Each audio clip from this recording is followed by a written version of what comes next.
Hello, everyone, and happy Friday. Yay, we made it towards the end of the week. If you're joining us for the first time, all lines are muted. Please post your questions to the Trailblazer Community Salesforce Automation Hour or here in our webinar. And then sometime after the session, we will post the link to the recording as well as the deck out on our website, Salesforce Automation Hour, on our YouTube channel, Salesforce Automation Hour, and on our Trailblazer community. And if you haven't signed up already, we are booked out through the end of the year. So we're very excited to have some returning presenters, first-time presenters, MVPs, just people really passionate about automation. So sign up for those if you haven't already. And those are on our website, automationhour.com. And we can't bring this free webinar series to you without our sponsor, Concrete.io. So thank you, thank you, thank you. And here are your co-hosts, myself, Rakesh, and David. Hope to see people soon as we're getting back in gear with in-person meetings, conferences, things like that. And with that, we're excited to have Stuart back to present on Automation Hour. He is a fellow MVP, but I will hand it over to him to introduce himself. And you should have control now, Stuart. All right, thank you, Jen. And I'm gonna try and share the correct screen. Yes, okay. I see it. Good. I don't know that there's much to say about myself other than right now I am the baseball coach for my son's first year of kid pitch, and I am learning a lot about patience and communication and gratitude. And so what I'm learning about gratitude is that you have a healthy mind and a healthy body, not only when you get thanks, but you give thanks. And giving thanks to both children and parents is a very good thing to do. So I continue to advise others that gratitude will get you far in this world. Today on Automation Hour, we are going to talk about using login flows to communicate with your users, with other employees at your organization. I'm going to give you a scenario today in which to use login flows for users to give information. And the topic is going to be something that many organizations have to deal with today, which is scenario of coming back to the office after being away for so long. The flow will have several components. We're gonna check for existing records. We're gonna create a new record, update those records. We're gonna validate the correct input from a user and ask for the user to provide an attachment. That attachment is gonna be a COVID vaccination record. And then we're going to ask for a signature from the user and agreement of some terms. Then we're going to enable it. We're going to set it live into our org, and then we'll have Q&A along the way as we go along. So the scenario is this: we're going back to the office, and I'm going to do this in 3 parts, trying to make this sort of a beginner level look at how we would do this using login flows. There's many ways to tackle this as any scenario inside of Salesforce, but this is perhaps a simple way to think about it. The main characters, sorry, I get to do a dad joke because I have a 9-year-old that loves dad jokes. The main characters are Stuart Edeal, this company's CEO, Stuart Edeal, the office manager, Stuart Edeal, the HR representative, and Stuart Edeal, the Salesforce admin. What is the problem? Well, the conflict is COVID and the COVID pandemic we've been in. The problem is this, that many organizations, depending on where you are, what industry you're in, and what regulations you have, in order to bring your employees back to the office in a safe, social distance sort of way, you have many rules and regulations. This is one of the employee safety checklists that I found, but in talking with other people, I found many other examples of things that you have to do in order to get employees back into the office in a safe way.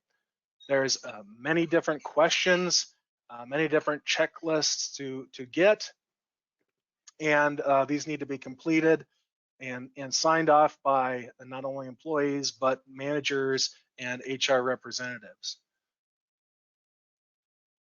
How do we do that?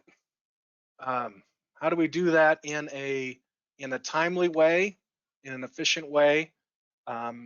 We could do it via paper, the way it is here, but that's not the way that a Salesforce admin would tackle this issue. So when we talk to our different stakeholders, we get different statements and different views. Stuart Edeal says if people return to the office, we need them to be safe. Safety is a main concern for that representative.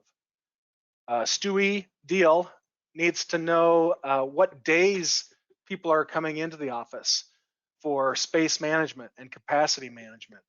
And also there's a rule that at this office, employees need to take their temperature and do some health check before they come in that day.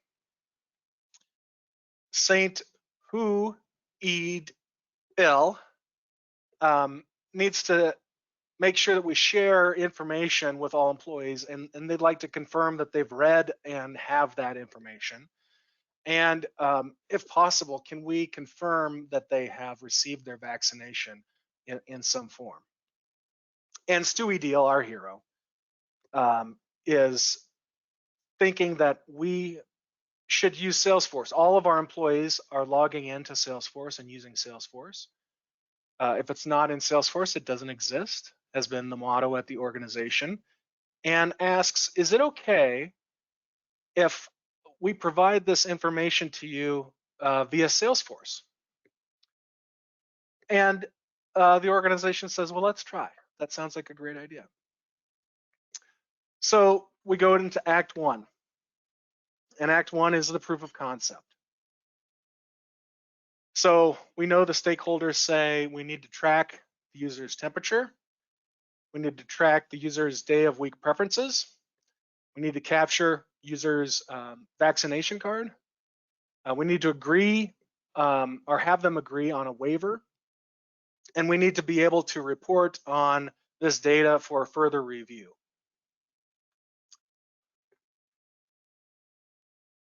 Let's now go into Salesforce and talk about this as a solution. So I know that it's possible to create a record that would hold all of this information. And for this example, I've actually created an object called New Office Onboarding that is this record that would hold a user. It would hold their temperature that they're asking for, track the user's temperature. It would ask for a preferred day of the week that they would be coming to the office. It would ask them if they're coming to the work office on Monday, Tuesday, Wednesday, Thursday, Friday. It would have a place for us to check whether their vaccination card has been uploaded and accepted. It would have a place for them to accept the terms to a waiver agreement. And then it would ultimately let us know if they'd be returning to office. I know that by having this record in an object, I can use Salesforce reporting and analytics to track this and any other user, and then be able to report that and send that out to my stakeholders.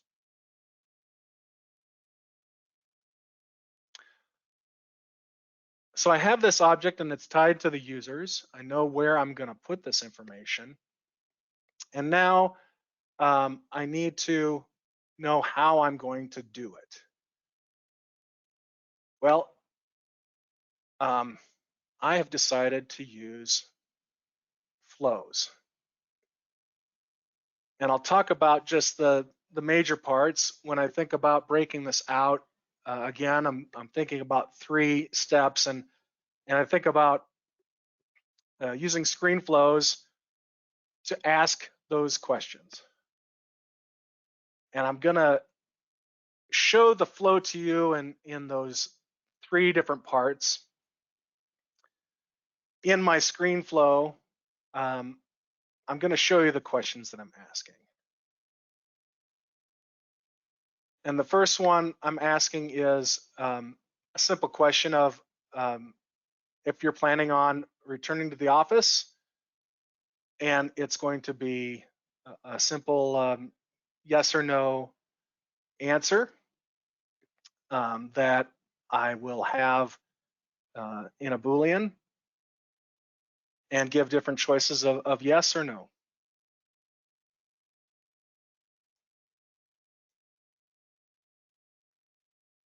And then be able to store the answer later. And I'll get to that in part 2. Next, I'm going to ask them for their temperature. And again, store that information inside of the temperature value.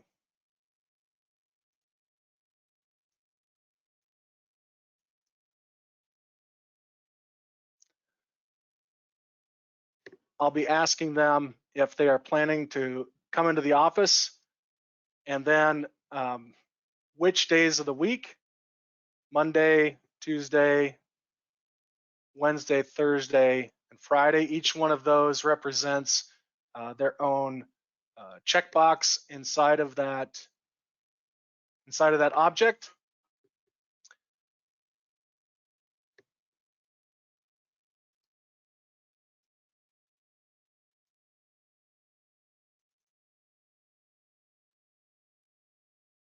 I'll be asking them to do a file upload. And this file upload is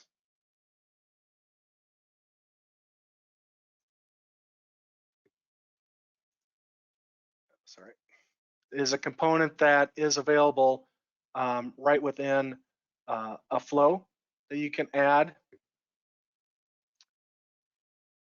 The file upload asks for API name and label, along with valid formats, and what the we're giving an ID here for which record to associate it to once we store this file.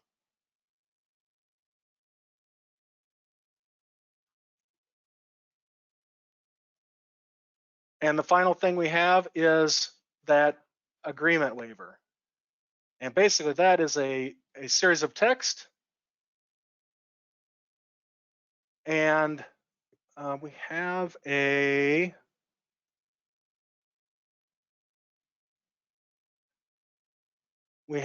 signature that we'll be asking for, and the signature component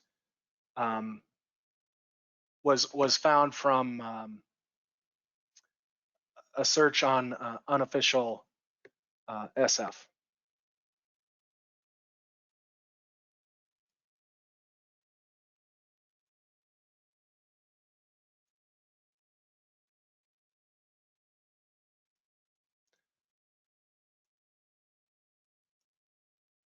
And I'll speak to then how these get put into the records once we look at phase 2. But those are the main components in our flow of asking the users for information. We've got the 1, 2, 3, 4, 5 questions that we'll be asking them, and then making decisions and doing actions based on those questions.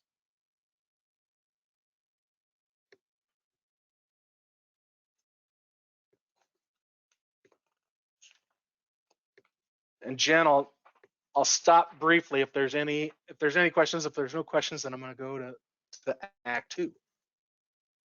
There are currently no questions, Stuart. Good. All right. Then Act 2 is where we're going to put in the features, the decisions, and make those records. So we know what our questions are and how we're going to have the users interact with our flow. Now we're going to check for those records. We're going to actually create those records. We know we need to do some validations, and we have some other things that our CEO is asking for, and some other validations to do. So let's go back into the flow. And let's follow along here. So after that screen, and sorry, I moved things around so I could kind of follow in the way that I was working here. Let me move this back. After asking if you want to return to the office, then there's a decision.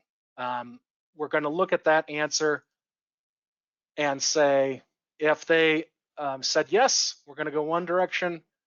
If not now, we're going to go a different direction. If yes, now we're going to look for existing records. So what we want to do is make sure that if they've already given us information, that we can look and check for that information and populate the data ahead of time.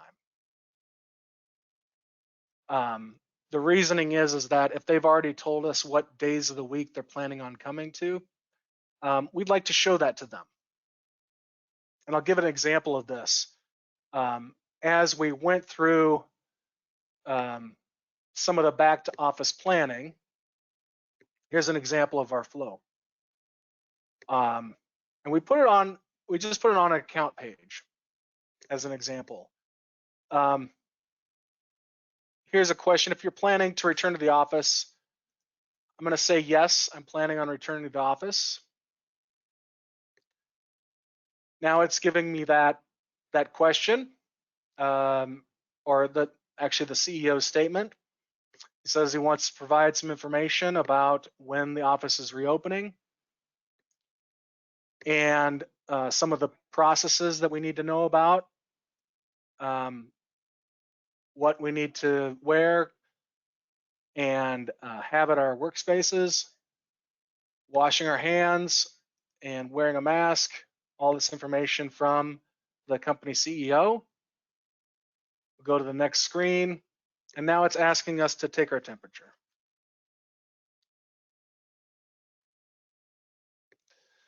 All right, this one says I am 145 degrees. Oh, well, I can't be 145 degrees. That is not correct. Let me try again.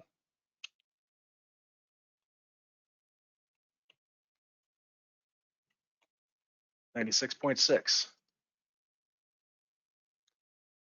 Now it's asking if you want to come back to the office, what days of the week you plan to be at your desk. I will say Tuesdays and Fridays.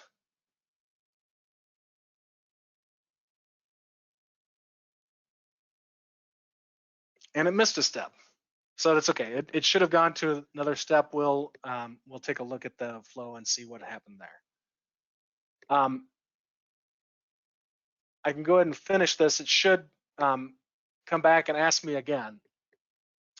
The next time that anyone comes to this and says yes, it should already remember the information because I have that get records step in there. So it already knows that my temperature was 96. I can change this, enter my new temperature, and it already remembers these are the days of the week that I chose, Tuesday and Friday. I can change these as well and say, well, now I'm coming in on different days. This time it asked me for my vaccination card.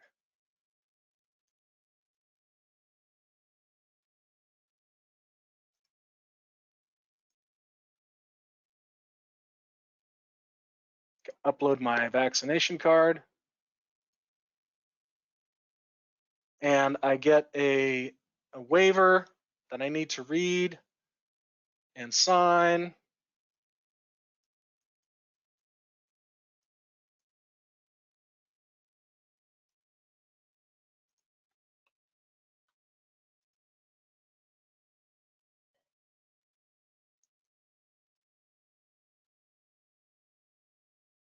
And that'll take me back to a thank you message. So this is why we're, when we ask that question, now it's going to grab records and see if it already exists, it'll grab existing records. If that record does exist, then it will get all the records from my onboarding record, which it should find in here. Yeah, so now I have an Office onboarding record according to my username and all of the details that.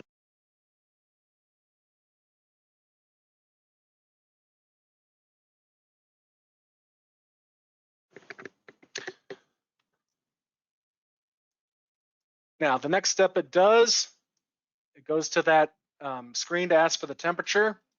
And now we've added something different here. We are asking about the temperature. Move that over. We're saying, is this temperature normal? And what normal means in this decision is too low. And basically it's just saying, was the temperature that was given less than 96? Too high was the temperature given greater than 100? Or is it okay? And basically okay is anything between those values. That's the default value that will be. If it is not normal, there will be a message that appears.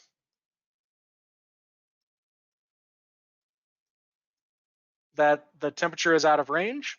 Please see your doctor or try again. And it'll go back to that get temperature screen.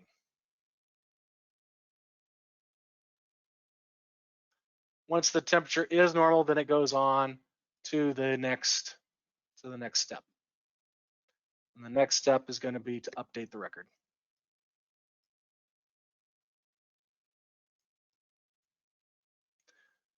It'll ask for capacity planning. That's the which days of the week are you planning on coming in?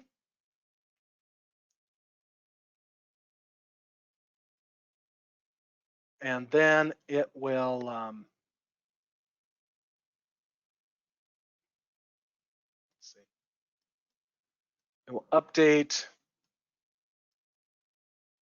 those records. And here is where it's asking another question, and this is part of 3, but we'll look at it here. The decision that we're starting out with is this a new vaccination card? So does this person have a vaccination card on file? Or has this vaccination card been accepted? There is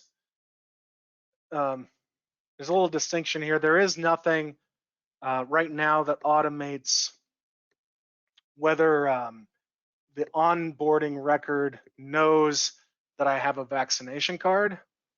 So there is a manual step involved by these users, and that is someone needs to go into the record, look at the files, and actually inspect this vaccination card, see that it is a correct and valid vaccination record card, and then manually select this vaccination card accepted. This is the one manual part of this process that right now, without some sort of AI intervention, I can't do inside of my flow. It requires someone's eyes to actually say, yes, that's a vaccination card, and we accept this as a correct vaccination.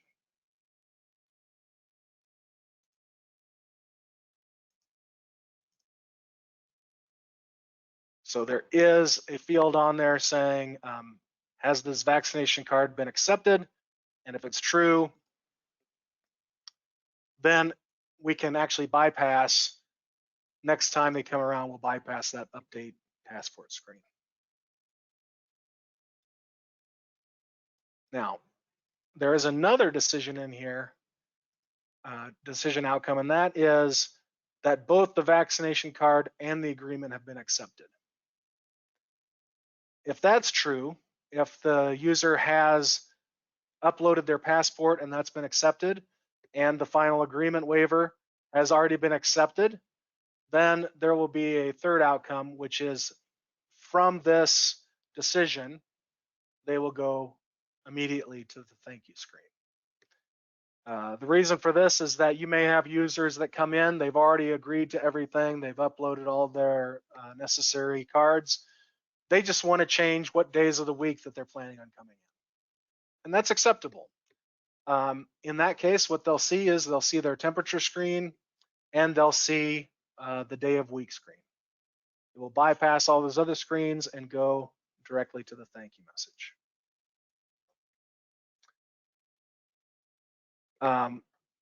There's one more decision to make. Once they're in that final agreement waiver, the decision is, have they accepted the waiver? Basically, that's the one checkbox on the waiver. And then we'll update all of the records based on that and send them to a thank you message. That is the end of the flow.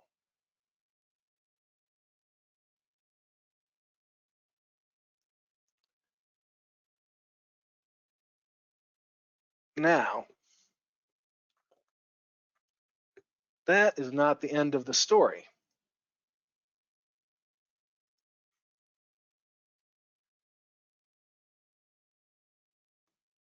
We've shown this. So in the original design, we actually, my original design, I didn't have something important, which was this screen didn't exist. It went straight to the CEO's message about coming back to the office. And what the stakeholders complained that we need a way of just bypassing this altogether and just letting them say no, that I'm not coming back to the office. And that would allow them just to go to the thank you message. The skip screens, we talked about the skip screens. We've added those as far as polishing. There's one more thing with polishing, and that's the vaccine card.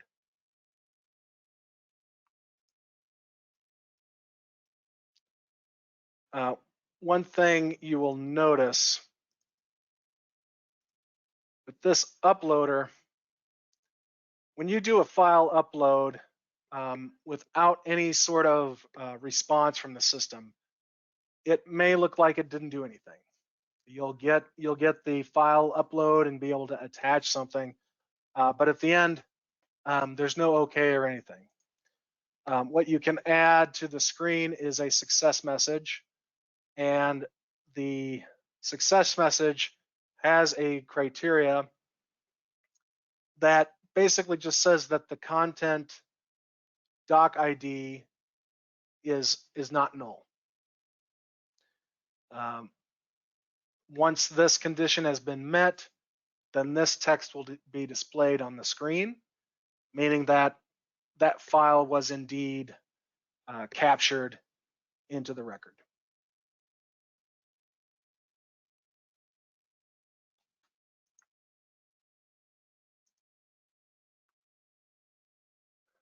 And then one other thing that I had to add, because I had a former boss, Tom Hoffman, that told me that there's no project that I should do that doesn't contain a custom metadata type.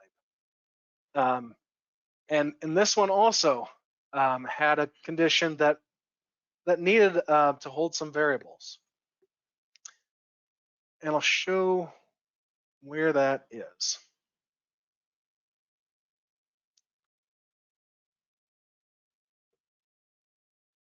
I will actually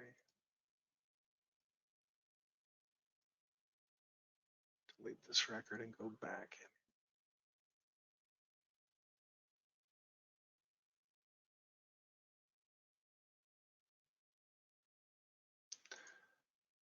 Go back into my flow.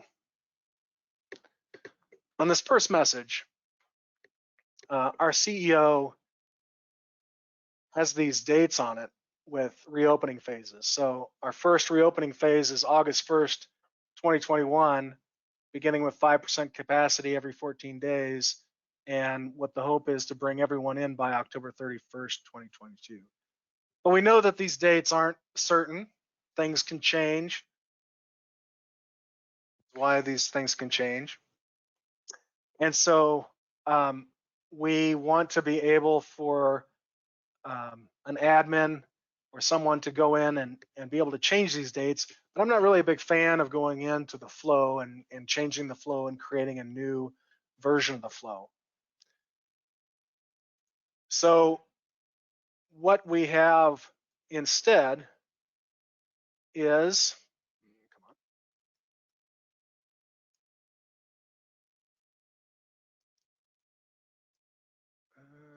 this one, yeah. So we've created, instead of hard coding all of those things, we have put in some variables. The first set of variables we did was putting in the user's first name and last name. But then we also put in some variables in here that are from the custom settings, and these are specific fields within custom settings. So where did we define these? We've defined these within custom metadata types. And we have a custom metadata type called Office Onboard Settings. And if I look at those, we have those values here. We have the reopening date, the office at full capacity, the capacity rate, and a number of days without infection in here. And these can be edited at any time. If they want to change the reopening date, the percent capacity of each phase, anything like that, they can easily make the changes here. Those will be reflected in the flow because we have those as variables and not hard-coded within the text of the edit screen.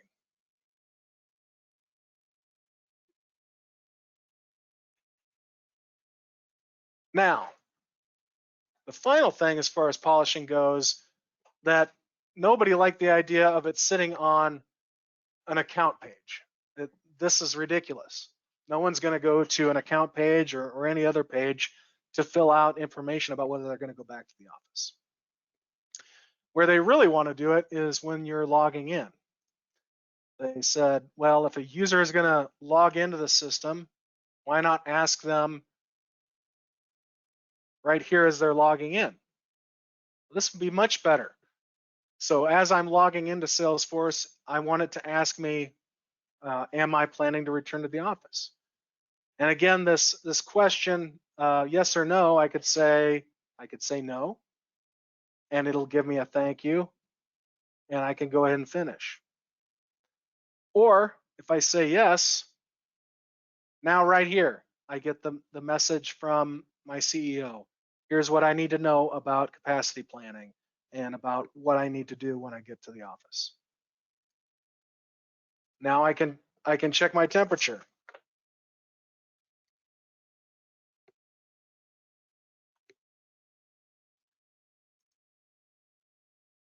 I need to recheck my temperature or call my doctor because that can't be the right temperature.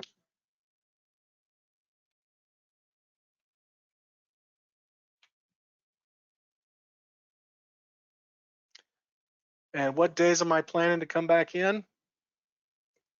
Oh, I'm going to come back every day. And there's an error with my flow. So we're going to figure that out.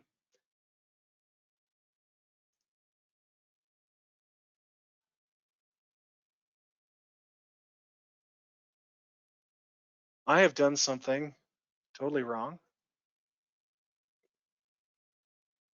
and that's fine. Let's log out.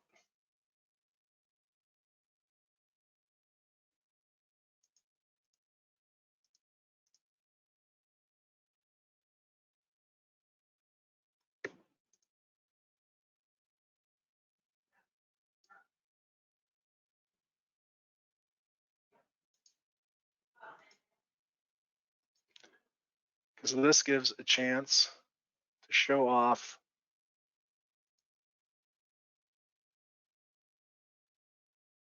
the debug.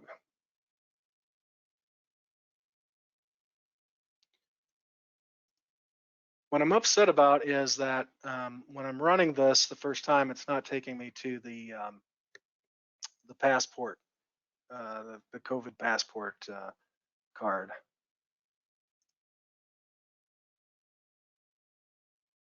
When I do a debug, I'm doing a debug as Linda, and during the debug, it is showing me all of the choices that are being made during the get record, during the decisions, and so far, it's showing me exactly what I would expect. I'm hitting next. It's asking me to input my temperature and showing me what it's doing on the side here. I'll enter my temperature. And again, it's showing me the decision. So, yep, it's telling me what it skipped. It skipped the outcome because the conditions of 97.7 does not meet the too high or the too low. So it went through the default outcome. Now it's letting me choose the days of week. And it is telling me,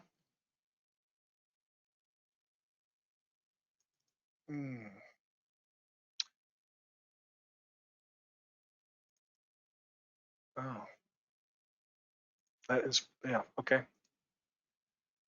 That is not correct.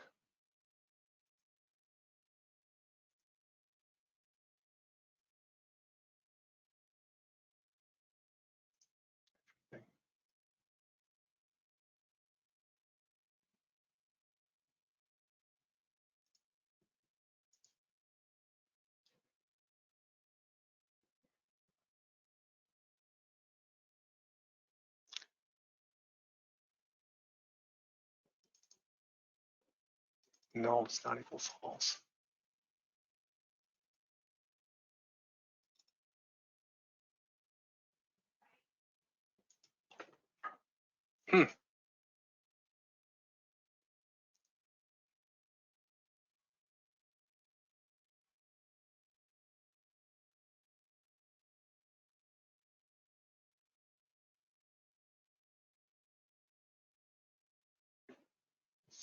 Okay.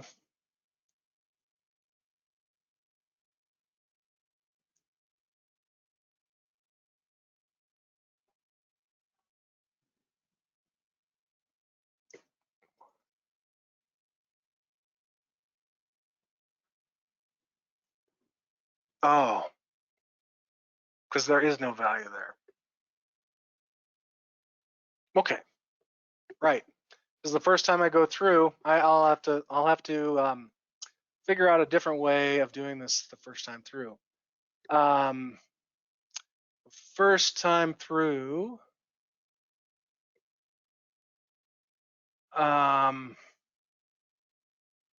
it can't answer this question because there is no value there. It is null. Okay, well, so I have to keep working on this to make it to make this work right on the first time. The second time I go through, then it will have a value there, and I will be able to give something. So I will continue to work on this piece. It doesn't like this question. Okay.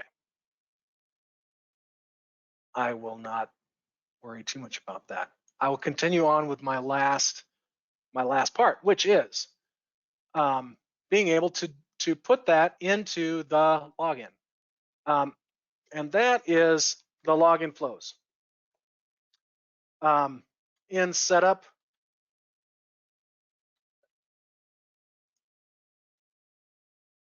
look for login flows. I'm there. And to come on. Yes, because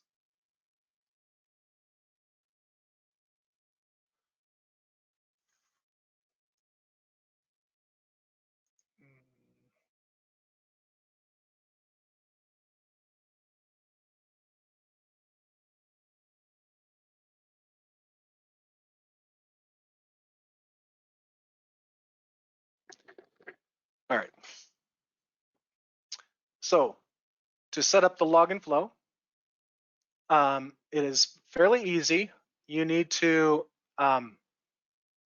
indicate that it is a flow type and give this a name. So I'm going to say this is for going back to the office, and choose the flow that you are going to be running. This one is the back to the office flow, and then the user license, which is the Salesforce license. And you need to choose a profile that this will be running under. And this will be the one that your users will be using. If you have multiple profiles, you'll need to define this for each profile that will be running those flows. And you'll want to render the flow in Lightning runtime. Once you've saved this, now you've assigned this flow to this profile. And when users under that profile log in, this flow will be enabled as they are logging in.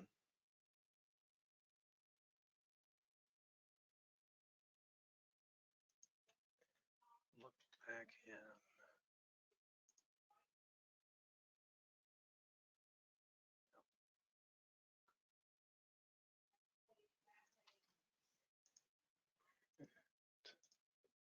Let's see.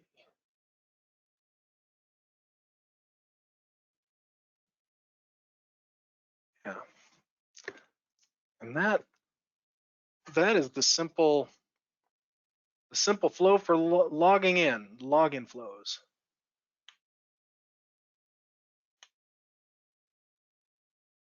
Great, thanks, Stuart. All right, let me start reading through the questions. Bree didn't have a question, but she was very worried about your temperature. Your 145 temperature. I have a really old temperature reader. All right, so the first question is from Christy. How does the signature thing work? I know it's not the point of this demo, but would be curious to learn more. Yes.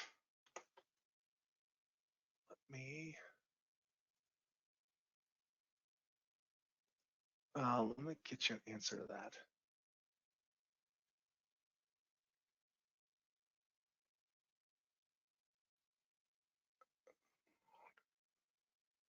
Sorry for the delay, but I'll get you.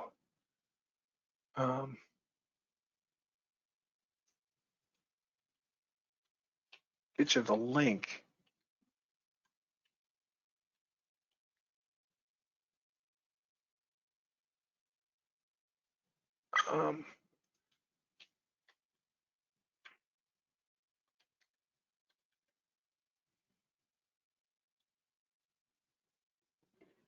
Or we could post this out Yeah, afterwards I'll if it's find the going link, to take a while. but I can say. Let's find it here.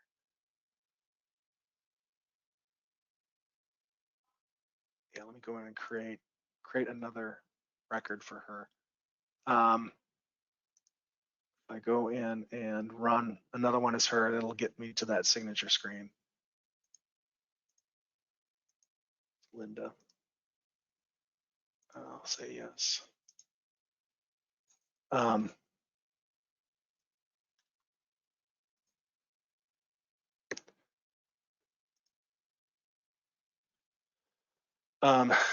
so this is a component that you can you can add, and I'll get you the link to where this component can be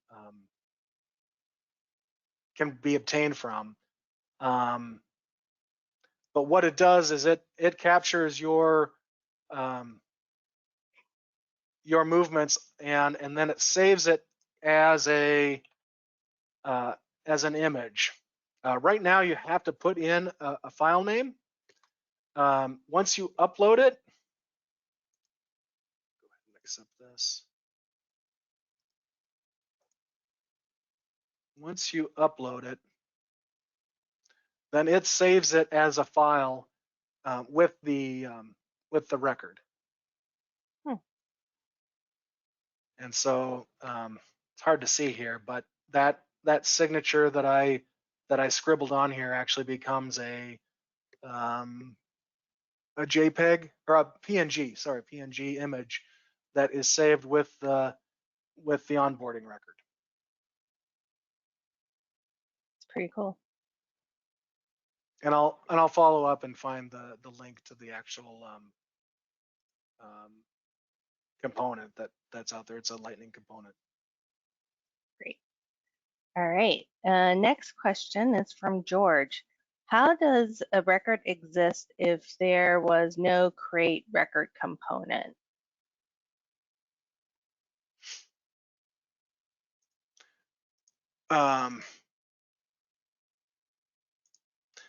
Yeah, so the first time that it goes through, there is none. And so let's see. I'm tricking it a little bit by looking for. I am looking for the user ID inside of the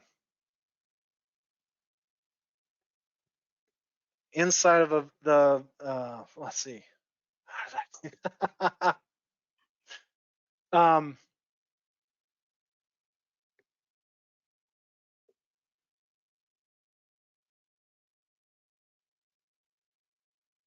I am looking through all of the existing records to see if the user ID record equals the ID of or the user that is running the flow.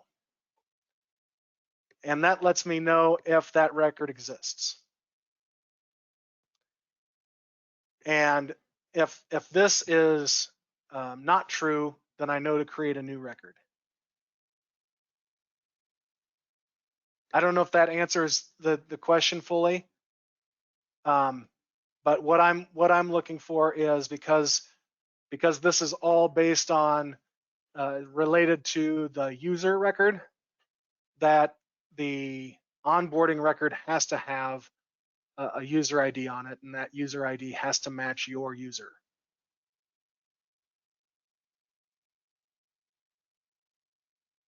Okay, George, let us know if that does not answer your question in the chat, and we will follow up. All right, next question is from Felice. There's actually two of them. Oh, there's a question and a comment.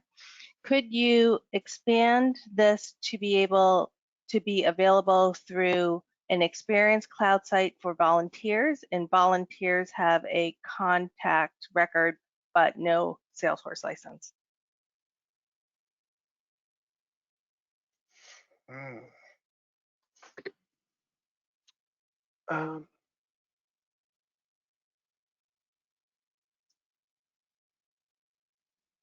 You can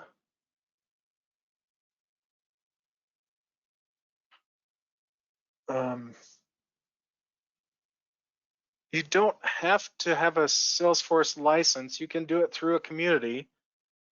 So you can use this on Experience. And let's see. But the interesting.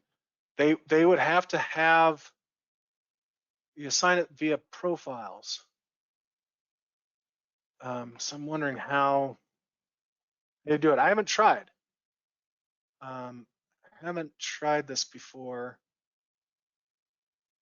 but it appears like you could. I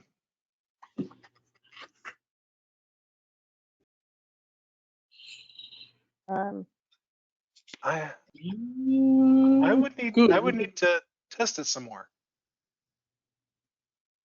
We have fellow MVP Christy Campbell, who posted that they would need to have a user record, customer, or partner in order to go through the login flow. Thanks, Christy. Okay. I don't have much experience with Experience Cloud either. Or this can be opened as a site.com, then you can embed this into a visual force page and have a contact. In that way you can play with it, but that requires some sort of programming, little bit. All right, thanks, Rakesh. All right, next question is there a way to automate contacts populate in an email message in the to or CC?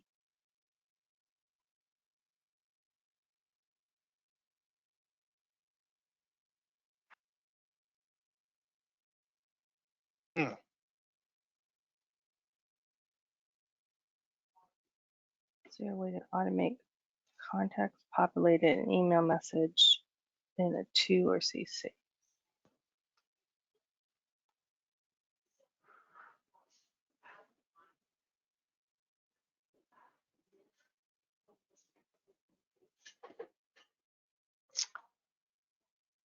Is this a general automation question? This wasn't tied to your presentation.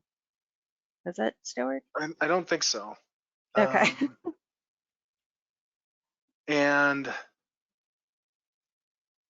I'd have a ton of questions about it, like the scope of it, because there'd be only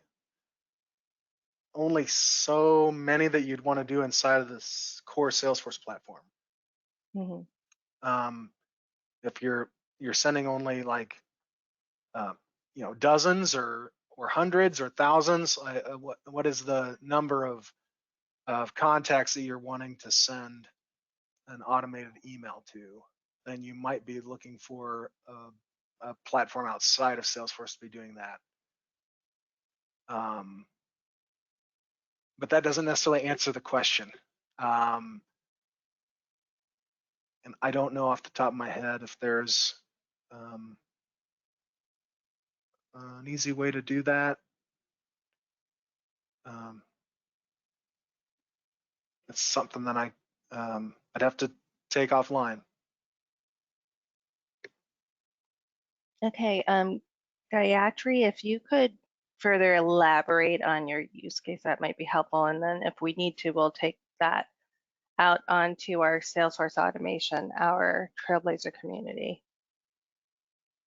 And just want to note that thank you, Christy, for providing a link to the unofficial sf.com site where you can find the signature capture component to install. So I posted that out on the chat for anyone who is interested in grabbing that.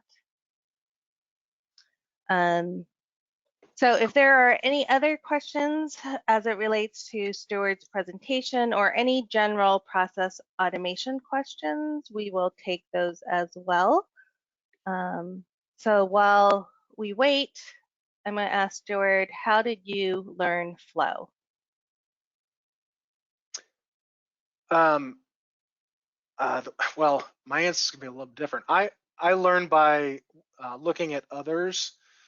So I did a lot of downloading from the app labs, from the Lab Exchange or App Exchange, and seeing how different scenarios were built from the app labs, and then deconstructing that. It's easier for me to look at scenarios and come up with see use cases, and then think about how they've been built. As I mentioned before, I had a previous boss that said that it's important for me to understand how Flow is built, even if I may not use Flow every day, and I don't. I'm not an expert in Flow. I don't use it every day, but in order to really understand how Salesforce works, it's important to understand how Flow works and all the pieces involved.